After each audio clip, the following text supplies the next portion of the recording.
Kushaiguda police స్టేషన్లో ఏసీబీకి చిక్కిన Kushaiguda CI Veeraswamy SI సఫీ 3 లక్షల రూపాయలు లంచం తీసుకుంటూ ఉండగా రెడ్ హ్యాండెడ్గా పట్టుకున్న ఏసీబీ అధికారులు ఒక ల్యాండ్ విషయంలో సెటిల్మెంట్ చేస్తుండగా పట్టుబడ్డ పోలీస్ అధికారులు ఏసీబీ వలలో పోలీస్ అధికారులు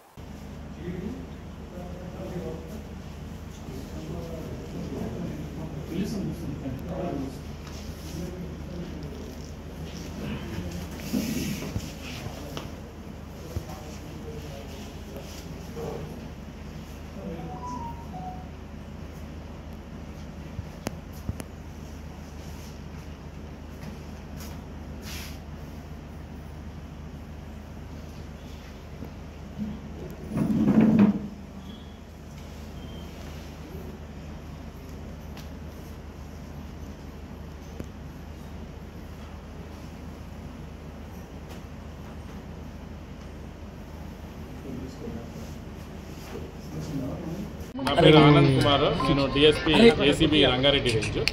మాకు ఒక కంప్లైంట్ రిసీవ్ చేసుకోవడానికి జరిగిందండి. భరత్ రెడ్డి అని చెప్పేసి ఇక్కడ కుషాయిగూడలోనే ఉంటారు. ఆయనకి చక్రీపురంలో ఒక ల్యాండ్ ఉంది. ఆ ల్యాండ్ నైబరింగ్ ల్యాండ్ ఓనర్స్ ఎవరైతే ఉన్నారో వాళ్ళతో డిస్ప్యూట్ ఏర్పడింది, ల్యాండ్ డిస్ప్యూట్. ఆ ల్యాండ్ డిస్ప్యూట్లో భాగంగా వాళ్ళ నైబరింగ్ ఓనర్స్ ఇతని పైన ఒక కేసు బుక్ చేయడం జరిగింది. అట్లాగే ఒక డీటీ లోకల్ ఎంఆర్ఓ ఆఫీసు దాంట్లో డిప్యూటీ తహసీల్దార్ కూడా ఒక కేసు రిజిస్టర్ చేయడం జరిగింది. ఈ 2 కేసులు కూడా ఈయన పైన 19th ఏప్రిల్ రోజు రిజిస్టర్ చేయడం జరిగింది. చేసిన తర్వాత ఇతను నా పైన అన్యాయంగా కేసులు పెట్టారు, దాంట్లో నా ఇన్వాల్వ్మెంట్ ఏం లేదు, ఆ ల్యాండ్ నా ఓను, నేను ట్రెస్పాస్ చేయడం ఏంది ఆ ల్యాండ్ని అని చెప్పేసి ఇతను హైకోర్టుకి అప్రోచ్ అయ్యారు. హైకోర్టుకి అప్రోచ్ అయితే హైకోర్టు దాంట్లో అరెస్ట్ చేయకూడదు, 41 year నోటీసెస్ ఇవ్వండి అని చెప్పేసి హైకోర్టు ఆర్డర్స్ ఇవ్వడం జరిగింది.